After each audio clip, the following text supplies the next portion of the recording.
നാമത്തിന് മഹത്വം ഉണ്ടായിരിക്കട്ടെ. എൻ്റെ പേര് സ്മിത. ഞാൻ ഇപ്പം എറണാകുളത്തു നിന്നാണ് വരുന്നത്. ഞങ്ങൾ നേരത്തെ താമസിക്കുന്നത് ദുബായിൽ നിന്നാണ്. ഞാൻ പറയുന്നത് ഞാൻ എങ്ങനെ ഈ കൃപാസനത്തിലോട്ട് വന്നെന്നാണ് ഞാൻ ആദ്യം പറയുന്നത്.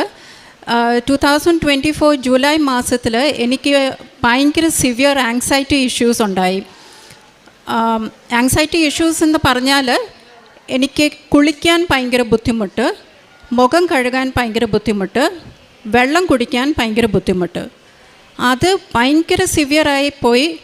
മെഡിക്കേഷൻ ഇല്ലാതെ പറ്റത്തില്ല എന്ന് എന്നോട് തെറാപ്പിസ്റ്റ് പറഞ്ഞു. പക്ഷേ ഞാൻ മെഡിസിൻസ് എടുക്കത്തില്ല എന്ന് ഞാൻ ഇങ്ങനെ തീരുമാനിച്ച് ഇരുന്ന് വചനം മാത്രം വായിച്ചുകൊണ്ടിരിക്കുന്ന ഒരു ഘട്ടത്തിൽ യൂട്യൂബിൽ അൺഎക്സ്പെക്റ്റഡായി അച്ഛൻ്റെ ഒരു വീഡിയോ ഞാൻ കാണാനിടയായി. ആദ്യമായിട്ടാണ് ഞാൻ അച്ഛൻ്റെ വീഡിയോ കാണുന്നത്. എനിക്കൊന്നും മനസ്സിലായില്ല ആ വീഡിയോ കണ്ടിട്ട്. പക്ഷേ അച്ഛൻ പറഞ്ഞ ഒരു ലൈൻ മാത്രമേ എന്നെ സ്ട്രൈക്ക് ചെയ്തുള്ളൂ.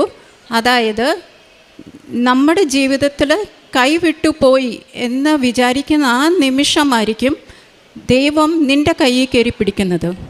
അതെന്നെ വല്ലാതെ സ്ട്രൈക്ക് ചെയ്തു. അപ്പോൾ ഞാൻ ദൈവത്തോട് അത് മാത്രമേ പിന്നെ പ്രാർത്ഥിച്ചുള്ളൂ. ദൈവമേ, ഞാൻ സിങ്ക് ചെയ്തുകൊണ്ടിരിക്കുക, എന്നെ സിങ്ക് ചെയ്യാൻ അനുവദിക്കരുത്. അത് മാത്രമേ ഞാൻ പ്രാർത്ഥിക്കുന്നുള്ളൂ. ഇടയ്ക്കിടയ്ക്ക് ഈശോ ഈശോ എന്ന് മാത്രം ചൊല്ലിക്കൊണ്ട് നടക്കുന്നു. വേറെ വചനം ഒന്നും വായിച്ചാൽ എനിക്കൊന്നും മനസ്സിലാവുന്നില്ലായിരുന്നു. വചനം ചുമ്മാ ഇരുന്ന് വായിക്കുമായിരുന്നു, ഒന്നും മനസ്സിലാവില്ലായിരുന്നു. പക്ഷേ പതുക്കെ പതുക്കെ ഇടയ്ക്കിടയ്ക്ക് ഞാൻ അച്ഛൻ്റെ വീഡിയോസും കാണാൻ തുടങ്ങി. പതുക്കെ ഞാൻ റിയലൈസ് ചെയ്തു എനിക്ക് ഹീലിംഗ് കിട്ടിയെന്ന്. ആങ്സൈറ്റി ഇഷ്യൂസിൽ നിന്ന് പെട്ടെന്നായി എനിക്ക് ഹീലിംഗ് കിട്ടിയെന്ന് എനിക്ക് മനസ്സിലായി. കാരണം ആങ്സൈറ്റി ഇഷ്യൂസ് ഒരു 2 വീക്സോളം പെർസിസ്റ്റ് ചെയ്തു, നീണ്ടു നിന്നു. ഒരു ദിവസം രാവിലെ മുഖം കഴുകിയപ്പോൾ എനിക്ക് സാധാരണ വന്നുകൊണ്ടിരുന്ന ബ്രെത്ത്ലെസ്നെസ് എനിക്ക് വന്നില്ല. മുഖം കഴുകി ഇറങ്ങിക്കഴിഞ്ഞപ്പോഴാണ് ഞാൻ റിയലൈസ് ചെയ്യുന്നത് അങ്ങനെ വന്നില്ലല്ലോ എന്ന്. അത് കഴിഞ്ഞ് അന്ന് രാവിലെ എനിക്കൊരു മെഡിസിൻ എടുക്കാനുണ്ടായിരുന്നു. വെള്ളം കുടിച്ചപ്പോഴും എനിക്ക് ബ്രെത്ത്ലെസ്നെസ് വന്നില്ല. അതും ഞാൻ നോട്ട് ചെയ്തു. വൈകുന്നേരം ഞാൻ കുളിച്ചപ്പോൾ എനിക്ക് ഒരു കുഴപ്പമില്ലായിരുന്നു. ഞാൻ തണുത്ത വെള്ളത്തിൽ തന്നെ ഞാൻ കുളിച്ചു. ഒരു ബ്രെത്ത്ലെസ്നെസ് എനിക്കുണ്ടായില്ല. ഞാൻ 2 ഡേയ്സും കൂടെ ഞാൻ നോക്കിയിരുന്നു. കംപ്ലീറ്റ് ഹീലിംഗ് കിട്ടിയെന്ന് എനിക്കും ബോധ്യമായി കഴിഞ്ഞ ശേഷമാണ് ഞാൻ എൻ്റെ ഹസ്ബൻഡിൻ്റെ അടുത്ത് ഞാൻ പറയുന്നത്. അങ്ങനെ ആ കൃപാസനം മാതാവും അച്ഛനിലോട്ട് ഞാൻ അട്രാക്റ്റഡ് ആയത്. ഞാൻ ഉടമ്പടി എന്താണെന്ന് തപ്പിയുള്ള അതിനെക്കുറിച്ച് കൂടുതൽ മനസ്സിലാക്കാനുള്ള ഒരു കാലമായിരുന്നു അത്. കുറേ വീഡിയോസ് കണ്ടു. മലയാളം ശരിക്കും എനിക്ക് മനസ്സിലാവത്തില്ല. ബട്ട് ഞാൻ അച്ഛൻ്റെ കുറേ വീഡിയോസ് കണ്ടു.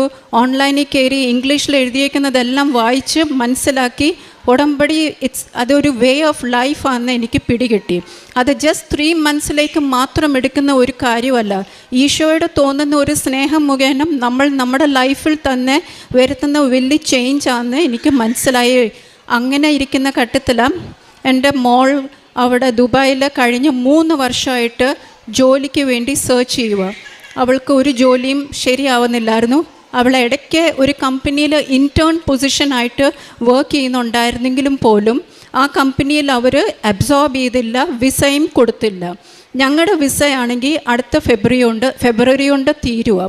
അപ്പം ടൈം ഭയങ്കര ഷോർട്ടാണ്. ലൈക്ക് ഞങ്ങൾക്ക് വേറെ ഒന്നും ചെയ്യാനും പറ്റത്തില്ല. ഹെൽപ്ലെസ് സിറ്റുവേഷനായിരുന്നു.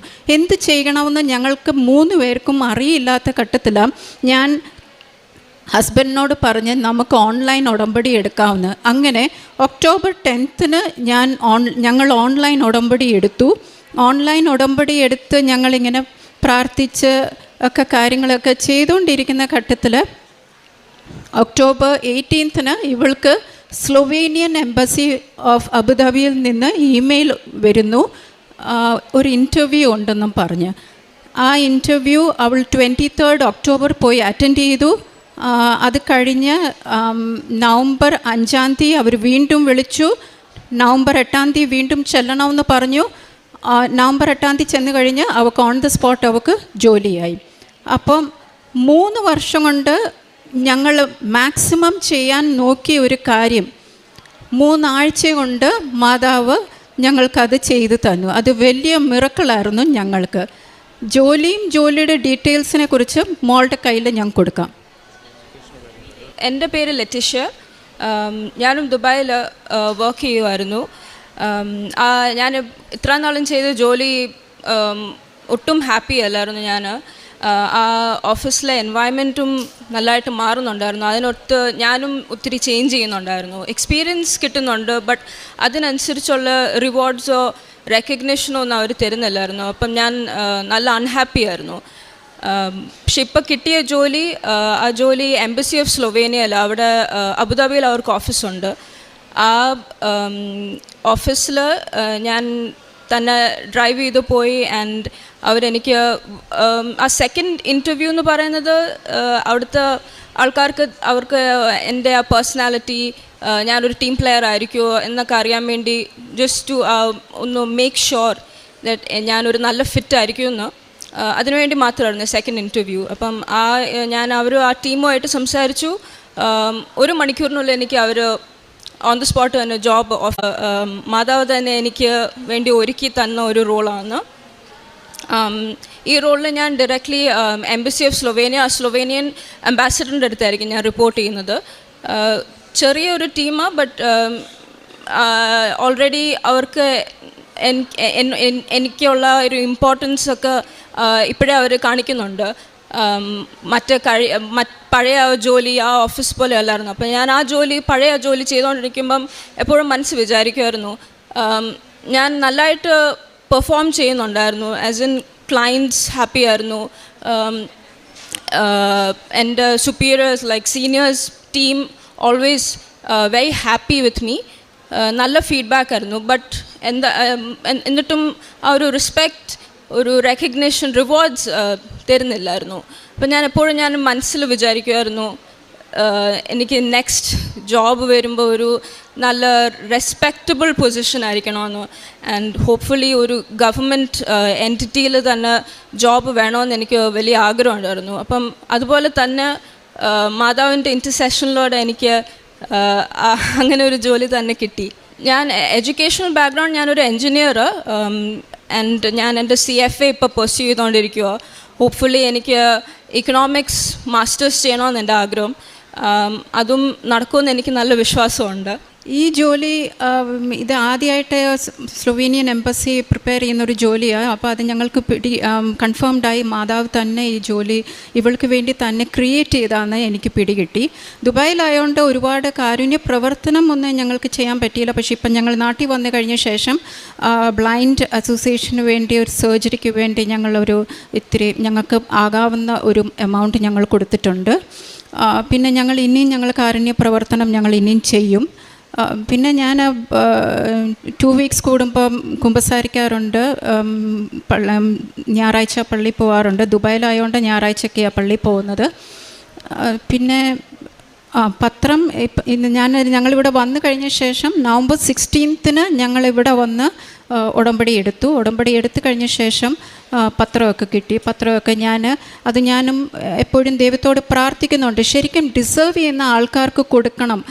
അപ്പോൾ അതെന്നെ കാണിച്ചു തരണം.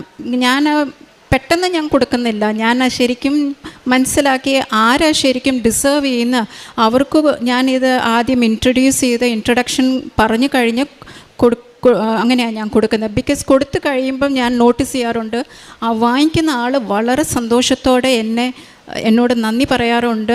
എനിക്ക് നന്ദിക്ക് വേണ്ടിയല്ല, എനിക്ക് ആ പേപ്പറിന് ഈശോയ്ക്ക് നല്ല ഇമ്പോർട്ടൻസ് കിട്ടണം. അപ്പോൾ നല്ല ഇമ്പോർട്ടൻസ് കൊടുക്കുന്ന ആൾക്കാർക്ക് ദൈവം കാണിച്ച് തന്നെ കൊടുക്കണമെന്നാണ് എൻ്റെ ഒരു തീരുമാനം. അപ്പോൾ അത് ഇച്ചിരി ഞാൻ സ്ലോ ആയിട്ടാണ് ചെയ്യുന്നത്, ബട്ട് എന്നാലും ഞാനത് ചെയ്യുന്നുണ്ട്. ജോഷുവയുടെ പുസ്തകം 24-ാം അധ്യായം 13-ാം തിരുവചനത്തിൽ, നിങ്ങൾ അധ്വാനിക്കാത്ത ഭൂമിയും നിങ്ങൾ പണിയാത്ത പട്ടണങ്ങളും നിങ്ങൾക്ക് ഞാൻ തന്നു. നിങ്ങൾ ഇന്നിവിടെ വസിക്കുന്നു.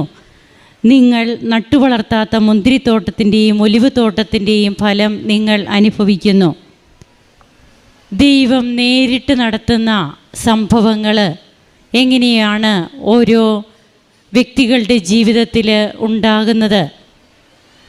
അധ്വാനിക്കാത്ത ഭൂമിയും പണിയാത്ത പട്ടണങ്ങളും അതുപോലെ അധ്വാനിക്കാത്ത കൃഷിയിടങ്ങളുമൊക്കെ നമുക്ക് വേണ്ടി തരുന്ന ദൈവത്തിൻ്റെ വാഗ്ദാനം ഇത് ഇന്ന് തുടങ്ങിയതല്ല. ഇത് ഈ വാഗ്ദാനമാണ് തിരുവചനങ്ങളിലൂടെ ദൈവം അരുളി ചെയ്തിരിക്കുന്ന ഈ വാഗ്ദാനം ഇന്നും തുടർന്നു കൊണ്ടിരിക്കുന്നു എന്നുള്ളത് മാത്രമാണ് നമുക്ക് സാക്ഷ്യങ്ങളിലൂടെ നാം മനസ്സിലാക്കേണ്ടത്. എങ്ങനെയാണ് ഈ കുടുംബം ഇവിടെ വന്ന് നിന്ന് ഇന്ന് സാക്ഷ്യം പറയുവാൻ ഇവിടേക്ക് കടന്നു വന്നത്? സ്മിത, ജിജുവും തൻ്റെ കുടുംബവും ഇവിടെ വന്ന് നിന്ന് സാക്ഷ്യം പറയുമ്പോൾ തങ്ങൾക്ക് ഓൺലൈൻ ഉടമ്പടിയിലൂടെ ലഭിച്ച സാക്ഷ്യങ്ങളും പിന്നീടാണ് ഇവരിവിടെ വന്ന് തീർത്ഥാടക ഉടമ്പടിയൊക്കെ എടുക്കുന്നത്. അങ്ങനെ തനിക്ക് ആങ്സൈറ്റി ഇഷ്യൂസ് ഉണ്ടായ സന്ദർഭത്തിൽ അതിന് വേറെ ഒന്നും ചെയ്യാനില്ല, മെഡിസിനൊന്നും കഴിക്കുന്നതിനോട് താല്പര്യമില്ല. അപ്പോഴാ ഒരു അവസ്ഥയിൽ ബഹുമാനപ്പെട്ട VP ജോസഫ് അച്ഛൻ്റെ ഉടമ്പടി ധ്യാനം കൂടുവാനിടയാവുകയും എന്നാൽ അതിൽ അച്ഛൻ പറഞ്ഞ ഒരേ ഒരു വാചകം അതാണ് ഈ മകളെ സ്ട്രൈക്ക് ചെയ്തത്. അത് തൻ്റെ ജീവിതത്തെ മൊത്തം മാറ്റിമറിക്കുന്ന രീതിയിലായിരുന്നു എന്നുള്ളതാണ് നാം കേട്ടത്. നമുക്ക് ജീവിതം തന്നെയും നമുക്ക് കൈവിട്ടു പോകുന്ന അവസരത്തിൽ ദൈവം നമ്മെ ചേർത്ത് പിടിക്കുന്നു. കർത്താവിൻ്റെ കൈ അപ്പോഴാണ് നമ്മുടെ ജീവിതത്തെ ചുറ്റിപ്പിടിക്കുക. ആ ഒരു അനുഭവമാണ് ഈ മകൾക്ക് അച്ഛൻ്റെ ടോക്കിലൂടെ വ്യക്തമായത്. പിന്നീട് അങ്ങോട്ട് എങ്ങനെയാണ് തൻ്റെ ആ ആങ്സൈറ്റി ഇഷ്യൂസിനൊക്കെ മാറ്റങ്ങൾ സംഭവിച്ചതായിട്ട് തനിക്ക് തന്നെ ബോധ്യമാകുന്നു. അതിനുശേഷം ഓൺലൈൻ ഉടമ്പടി എടുത്തു. ഉടമ്പടിയിലൂടെയൊക്കെ പിന്നീട് എങ്ങനെയാണ് ഈ കുടുംബം ഒന്നിച്ചു പിന്നെ നീങ്ങിയത്? തൻ്റെ മകള് ഒരു എൻജിനീയറിങ് പ്രൊഫഷൻ ആണ്, ബൈ പ്രൊഫഷൻ എൻജിനീയറാണ്. എന്നാൽ ആ മകൾക്ക് തൻ്റെ പ്രൊഫഷനിൽ ഒരിക്കലും ഒരു സാറ്റിസ്ഫാക്ഷൻ ഇല്ല. ജോലി അതനുസരിച്ചുള്ള ജോലിയോ അല്ലെങ്കിൽ തൻ്റെ ഓഫീസേഴ്സിൻ്റെ ഭാഗത്തു നിന്നുള്ള നല്ല രീതിയിലുള്ള ഒരു സമീപനമോ ഇതൊന്നുമില്ലാതെ വരുമ്പോൾ ആ മകൾക്കും ഒത്തിരിയേറെ ബുദ്ധിമുട്ടൊക്കെ തോന്നി.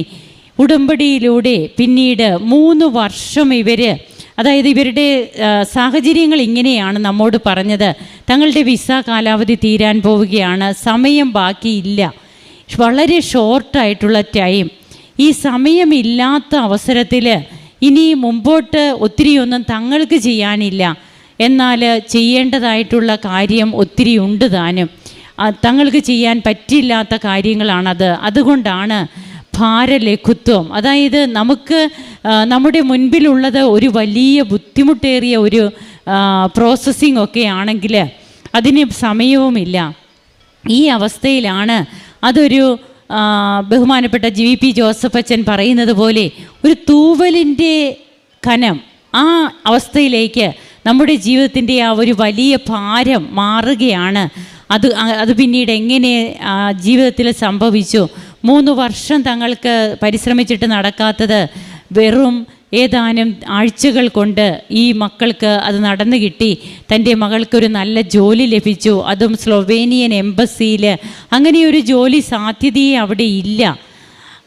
എക്കണോമർ ആയിട്ടുള്ള ഒരു ജോലിയാണ് ഈ മകൾക്കിപ്പോൾ ലഭിച്ചിരിക്കുന്നത്.